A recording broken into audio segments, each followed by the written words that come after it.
مختلف اداروں کے اندر مختلف مسالک کے اور رہنماؤں کے اداروں کے اندر پیغام امن کمیٹی کے ممبران گئے ہیں، یقینی طور پہ یہ مختلف مسالک کے علماء کو اور عامة الناس کو ایک دوسرے کے قریب لانے میں بڑا اہم کردار ادا کرے گی۔ ہمارے ملک کو سب سے اہم مسئلہ درپیش تھا دہشت گردی کا، اس کے اوپر ایک رائے بنانا یہ ایک بہت ہی بڑا ہیوج ٹاسک نظر آتا تھا، لیکن اب یہ اللہ کا شکر ہے کہ تمام مسالک کے علماء جو ہیں اس پہ ہمیں متفق بھی نظر آتے ہیں اور اس پہ کام کرتے ہوئے بھی نظر آتے ہیں۔ آپ کس کو کریڈٹ دیں گے اس چیز کا؟ ضرورت تھی کہ دوبارہ سے پیغام پاکستان کو انیشیٹ کیا جائے، اس کی ری لانچنگ کی جائے، اور اس کے لیے کوئی ایسا ایک فریم ہونا چاہیے جس کے اندر رہ کر کام کیا جا سکے۔ پاکستان میں رہنے والے 3 بڑے دیگر مذاہب کے نمائندے، جن میں کرسچن، ہندو اور بدھ مت کے لوگ شامل ہیں، وہ بھی اس پیغام امن کمیٹی کے ممبر بنائے گئے ہیں، تاکہ یہ صرف اور صرف انٹرا فیتھ نہ رہے بلکہ یہ انٹر فیتھ ایکٹیویٹی بن جائے، تمام مذاہب کے لوگ اس کے اندر موجود ہوں۔ کہ یہ جہاد ہے، یہ جہاد نہیں ہے، یا یہ فساد ہے، یا یہ فساد فی الارض ہے، یہ چیز عوام کو انہوں نے کلیریفائی کرنی ہے۔ پاکستان میں رہنے کے لیے ہمیں ایک بیانیے کی ضرورت ہے جو کہ پاکستان میں امن قائم کرے، پاکستان میں منافرت اور شدت پسندی اور دہشت گردی کو ختم کرے۔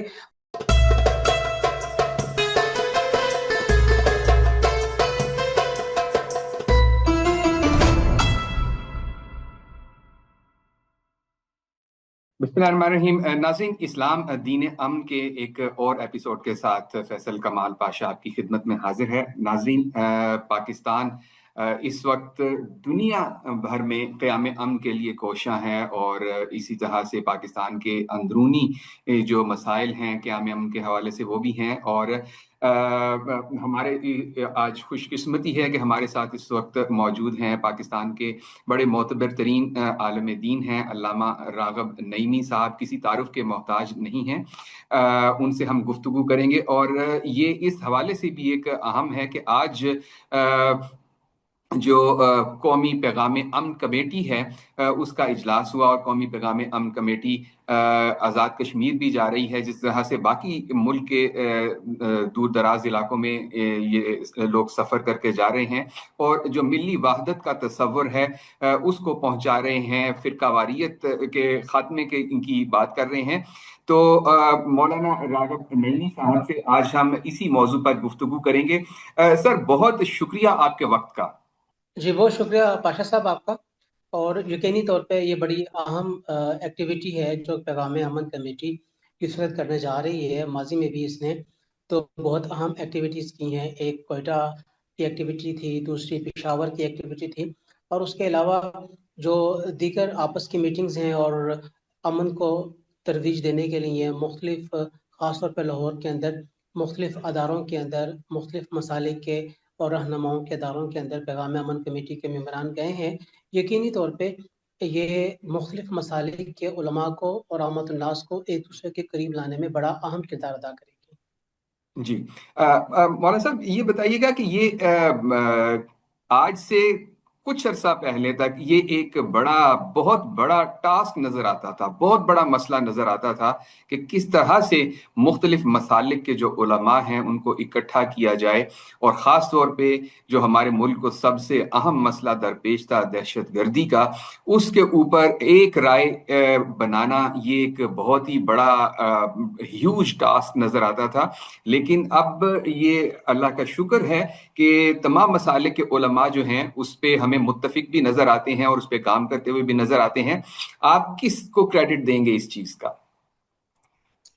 دیکھیے، جو پیغام پاکستان ہے، جو میسج آف پاکستان ہے، 2018 سے لانچ ہوا ہے، اور اس کے اوپر تمام مسالک کے جید علماء نے سائن کیے ہوئے ہیں، دستخط کیے ہوئے ہیں، اور اسے مانا ہوا ہے، تسلیم کیا ہوا ہے، لیکن ہم نے دیکھا کہ وقت کے گزرنے کے ساتھ ساتھ اس کی طرف توجہ کم ہوتی چلی گئی، اور جو اس کے پائنیئر تھے ان کی چھتری سے یہ پیغام پاکستان نکل کے آئی، ان کی چھتری دائیں بائیں ہو گئی۔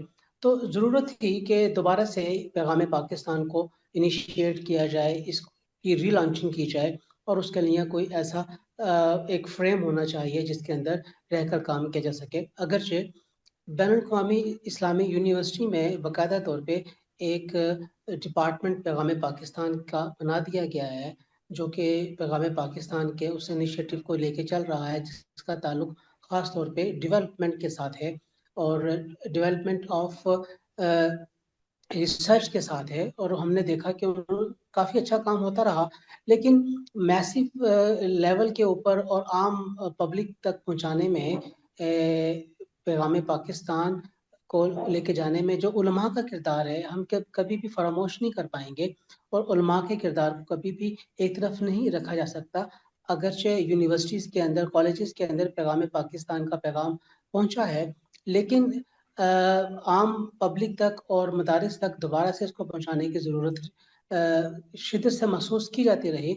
और उसी को पूरा करने के लिए फिर पैगाम अमन कमेटी, यानी पैगाम पाकिस्तान अमन कमेटी कह लीजिए, इसको हमारे से वजूद में लाया गया। और तमाम मसालिक, हत्ता के हम ये देखते हैं कि पाकिस्तान में रहने वाले 3 बड़े दीगर मज़ाहिब के नुमाइंदे, जिनमें क्रिश्चियन, हिंदू और बुद्ध मत के लोग शामिल हैं, वो भी इस पैगाम अमन कमेटी के मेंबर बनाए गए हैं, ताकि ये सिर्फ और सिर्फ इंट्रा फेथ ना रहे, बल्कि ये इंटरफेथ एक्टिविटी बन जाए, तमाम मज़ाहिब के लोग इसके अंदर मौजूद हों।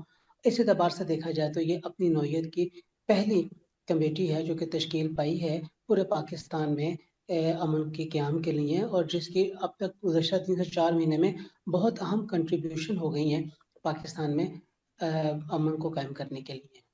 जी। अच्छा मौलाना साहब, बुनियादी तौर पर तो मसला दरपेश रहा है हमेशा से कि जहाद क्या है और फसाद फिल अर्ज क्या है। इन दोनों के दरमियान किस तरह से हमें तफरीक करनी है, और यही तफरीक जो है ये उलमा जो हैं उन्होंने आमत उन्नास तक इस को पहुंचाना है, एक्सप्लेन करना है कि ये जहाद है, ये जहाद नहीं है, या ये फसाद है, या ये फसाद फिल अर्ज है। ये चीज़ आवाम को उन्होंने क्लैरिफाई करनी है।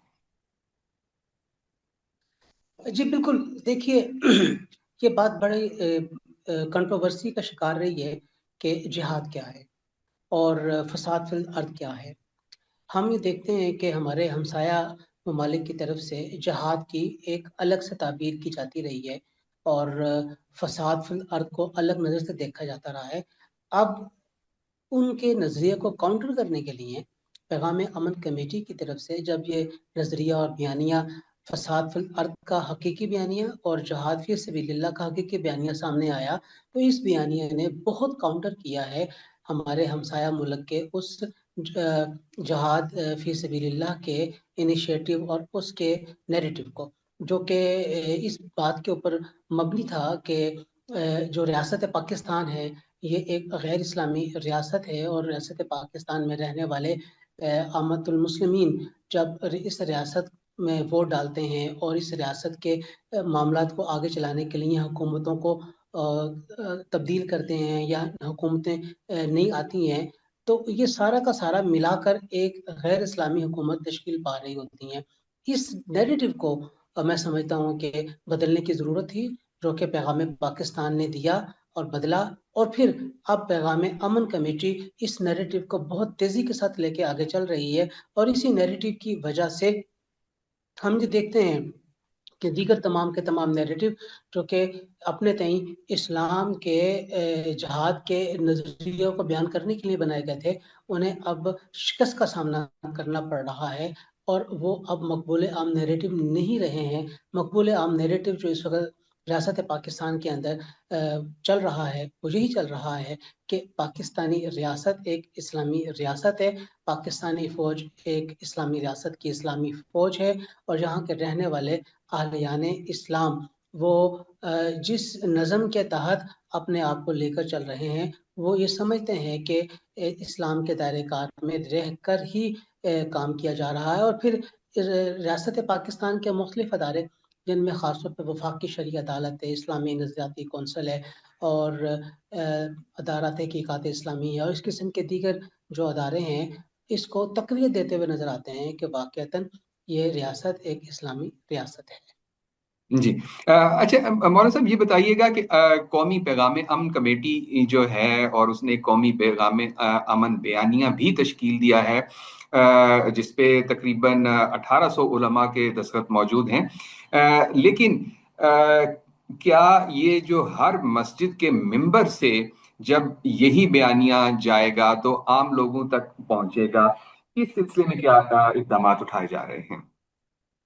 देखिए, बड़ी अहम बात की है, ये बात मैंने पहले भी अर्ज की है कि जो पैगाम पाकिस्तान का बयानिया है, ये तो 2018 में लॉन्च हो गया। और हम्म। 2018 में तो जाहिर तौर पे 1800 से जायद उलमा ने और मुफ्तियान कराम ने इसके ऊपर दस्तखत किए। खुद कौंसिल ऑफ इस्लामिक आइडियोलॉजी के मेम्बरान भी इसके इंडोजर हैं, उन्होंने भी इसको इंडोज किया है। अब बात रह गई है कि गुज़श्ता 18 से लेके अब 2026 आ गया है, कमोबेश 8 साल से ज़्यादा का अरसा गुजर चुका है। ये ये बयानिया मध्यम होता हुआ दिखाई दे रहा था, हम्म। जिसे कौमी पैगाम अमन कमेटी के तश्कील के साथ दोबारा से एक नई रूह दी गई है। और इसकी वजह से वो तमाम जो इसके मेंबरान हैं, वो इसी बयानिया को अपने अपने अदारों, अपने अपने विफाक, अपने अपने दायरा कार में रहते हुए जो उनके उलमा अटैच हैं उनके साथ, उन तक इसको पहुंचा रहे हैं। और उसकी मदद से आगे इसको लेकर चला जा रहा है, जो कि इस बात के इजहार के लिए है कि पाकिस्तान के रहने वाले उलमा ये समझते हैं कि पाकिस्तान में रहने के लिए हमें एक बयानिए की ज़रूरत है, जो कि पाकिस्तान में अमन कायम करे, पाकिस्तान में मुनाफरत और शिदत पसंदी और दहशत गर्दी को ख़त्म करे। और वो इंतहा पसंदी जो कि बैरून मुल्क से पाकिस्तान के अंदर दर अंदाज की जा रही थी, उसके आगे एक बंद बांधा जाए। तो मैं ये समझता हूँ कि कौमी पैगाम अमन कमेटी ने अपना ये किरदार बहुत अच्छे तरीके से अदा किया है। जी। अच्छा, ये बताइएगा कि जो हमारे दीनी मदारिस का निसाब है उसमें कोई तब्दीलियां हुई हैं या आप समझते हैं कि होनी चाहिए इस हवाले से? देखिए, बुनियादी तौर पे एक चीज़ तो जो सामने आई है, जो अमूमी तौर पे शिदत पसंदी या इंतहा पसंदी दीगर मसालिक के बारे में सिखाई जाती थी या दीगर मसालिक के बारे में बयान की जाती थी, एक तो उसे देखने में हमें कमी नज़र आ रही है।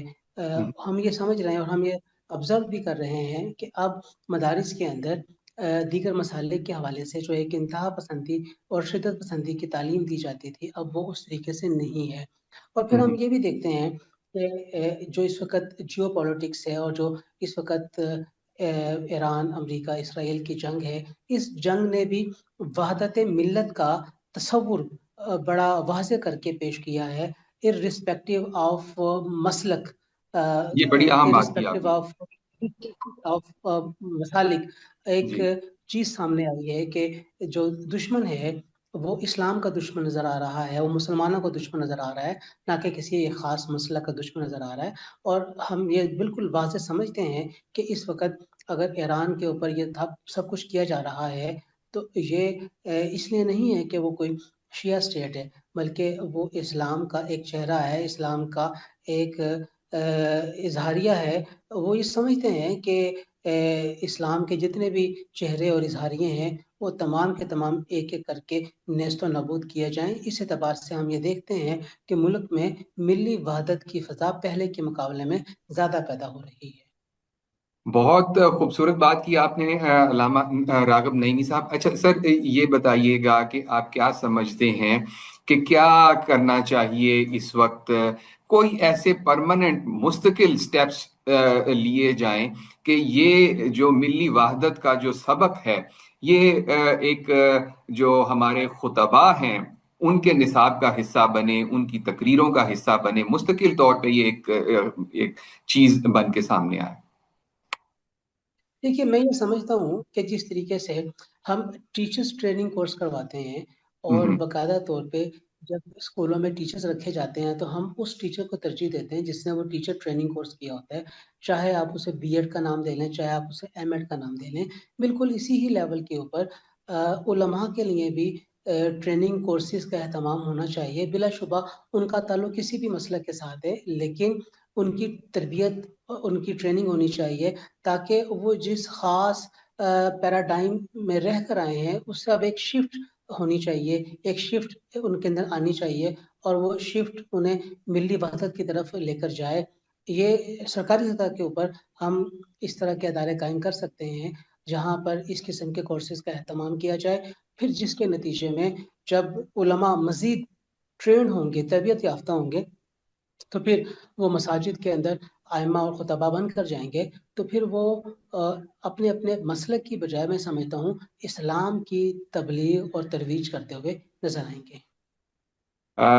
ناظرین، آپ نے علامہ راغب نعیمی صاحب کی گفتگو سماعت فرمائی۔ انہوں نے کہا کہ جو علماء ہیں، جو خطباء ہیں، ان کی تربیت کی ضرورت ہے تاکہ وہ ملی وحدت کا باعث بنے، اور انہوں نے کہا کہ یہ جو پیغام امن ہے یہ پورے پاکستان کے اندر فروغ پذیر ہے، اور بڑی حد تک اس کے اندر پاکستان کو کامیابیاں ملی ہیں، اور جو ایک کشیدگی کا جو ماحول تھا وہ بڑی حد تک دور ہو چکا ہے۔